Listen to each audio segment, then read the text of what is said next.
Our next and final commentary will be from Ján Figeľ. He is from Slovakia, and he's the former European Union Special Envoy for Freedom of Religion and Belief. He was also a former EU Commissioner from 2004 to 2009.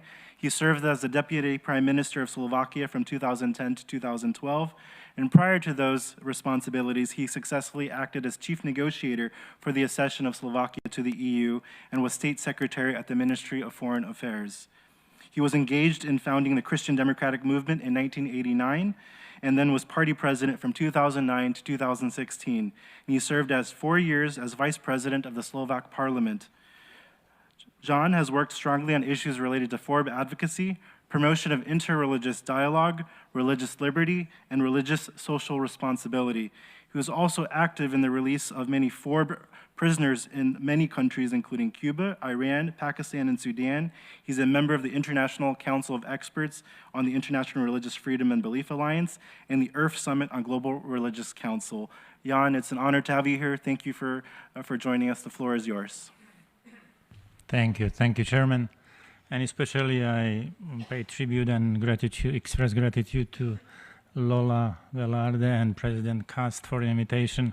First time I was at this forum at the first summit in 2014. So after years I coming back and I recall my presentation then, or active speech, which was then still as a party leader, commemorating and actually informing the first summit about successful constitutional amendment on marriage in my country, in Slovakia, which we achieved with only 13 MPs then, and the quorum is 90, and we did it. It took 9 months to get it approved. And I wanted to tell you that what is important in our actions or life, better to say, is courage and creativity. So don't be afraid that we are in minority. Frequently we are in minor position. N'a pas peur, or don't be afraid.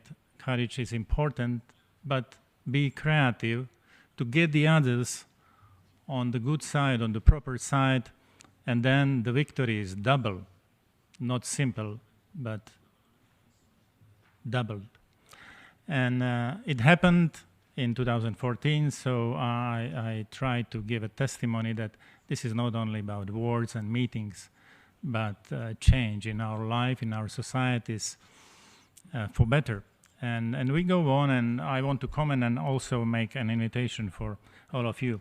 A comment is on importance of FORB, as we say in our jargon, or freedom of religion or belief, religious freedom in general, because it's a litmus test of all human rights. I hope people understand what means litmus test.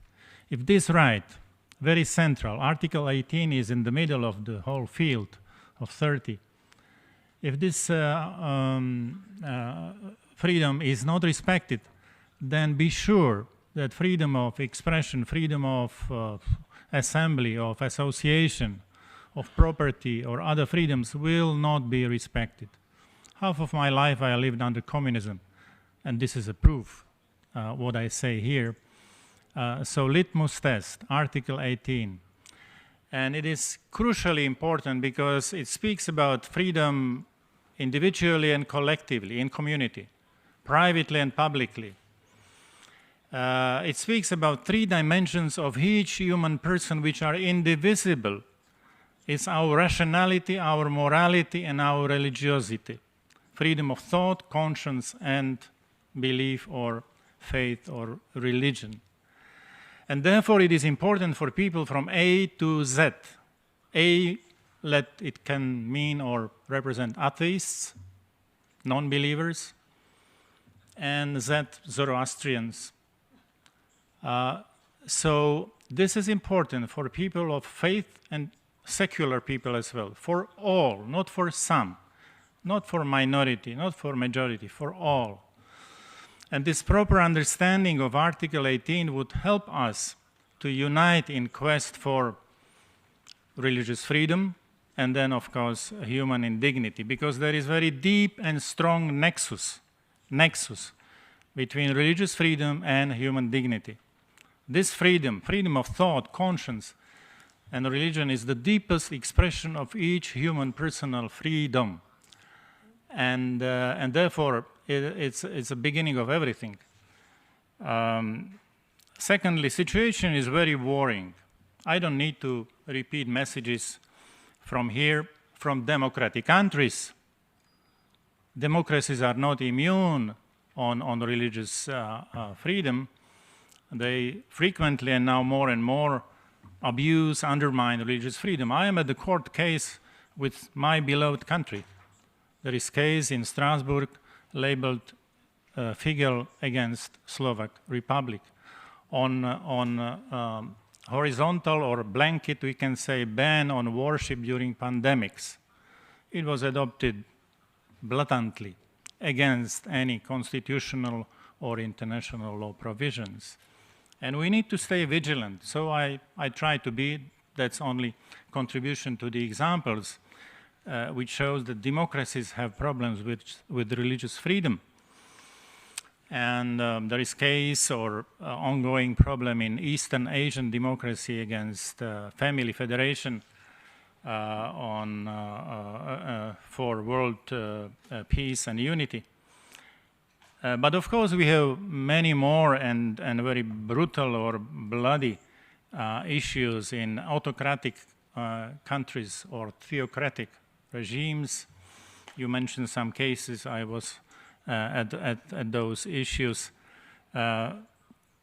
Around 200 or 300, between 200 and 300, there are different methods and numbers reported of millions of people worldwide existentially suffer from religious persecution. Levels of problems are hostilities or intolerance, better to say, then discrimination, then persecution, and the top level, but it's reality, it's not theory, is a genocide. Elimination of others because they are different. And it is not the past, never again. We have again and again genocides. And that's very inhuman century again. It's not century of hope, unfortunately, but escalation of inhumanities, mass atrocities is on rise. I say it because situation is very worrying. 79% of global population, according Pew Research Center, which is a very reliable center, live in conditions of high or very high obstacles for religious freedom. 79% of global population in countries with high or very high obstacles. 84% of population, global population, claim religious affiliation. And trends are negative, so numbers are increasing in terms of persecution or discrimination. Therefore, what I want to say, it's my message, it's my appeal, we need a religious freedom climate change. To understand what is religious freedom, why it is so important for all, not for some, for all and everywhere, and then to turn the trends, because we will pay enormous price, we as humanity. So the third point I wanted to mention is what to do. So religious freedom, climate change is the first one, which means stopping negative trends and revert these trends into positive, peaceful coexistence. And this starts, of course, with understanding, correct understanding of what this means, and secondly, with knowledge of real situation. Media don't write much about the problems in individual regions, countries, because it's not so popular, it's not so easy to report, but it's very crucial for humanity to be more mature and live in peace and dignity. Second is to organize global religious freedom movement, not to stay isolated, fragmented, but to get together, work together, creative minorities, committed governments, parliaments and civil society, organizations or individuals. And this is coming on. It's not something theoretical, I say here. Since 2020, there are international religious freedom summits or ministerial conferences. The next one is end of November in Prague. You are invited generally because it's open event. And it's important because more than 40 countries now work together in the International Religious Freedom and Belief Alliance, which was not the case before 2020.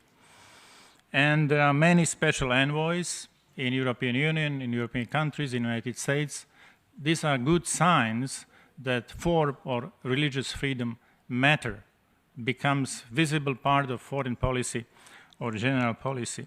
There is International Parliamentarians Platform on religious freedom. And my last proposal or invitation in this area is to dig deeper.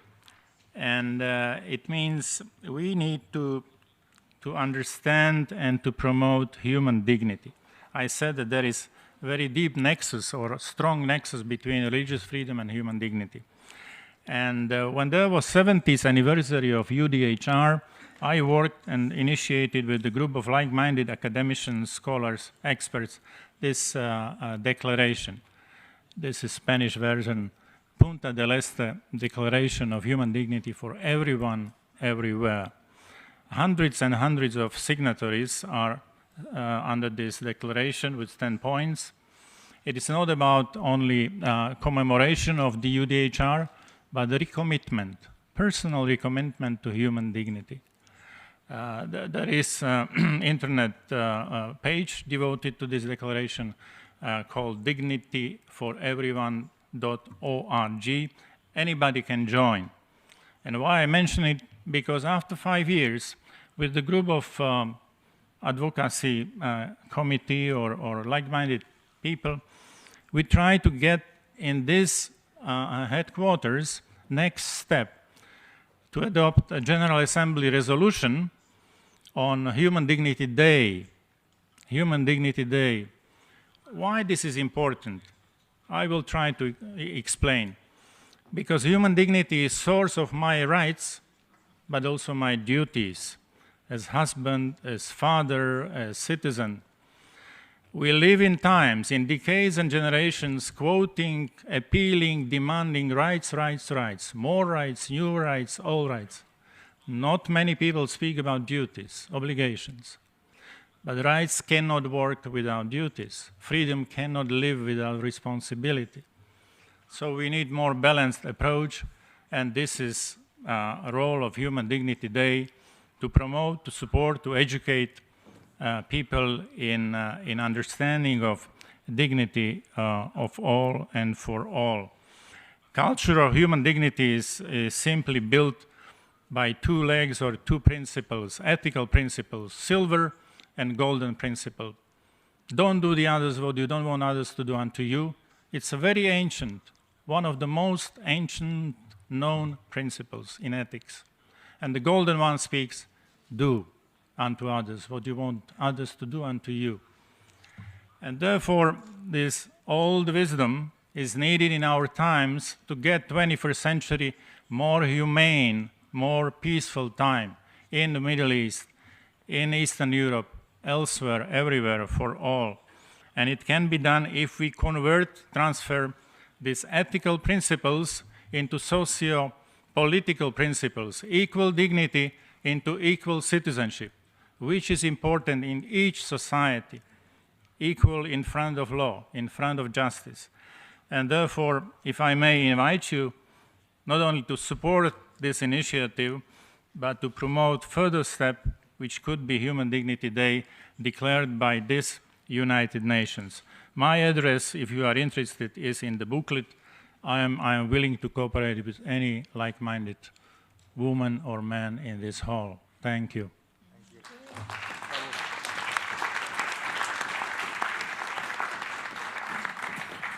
Thank you so much, Ján, for sharing your wisdom and your experience, especially the practical steps that each of us can take back to our countries, and how we can strengthen freedom of opinion and expression and freedom of religion and belief. Will you give it again a round of applause for all of our panelists?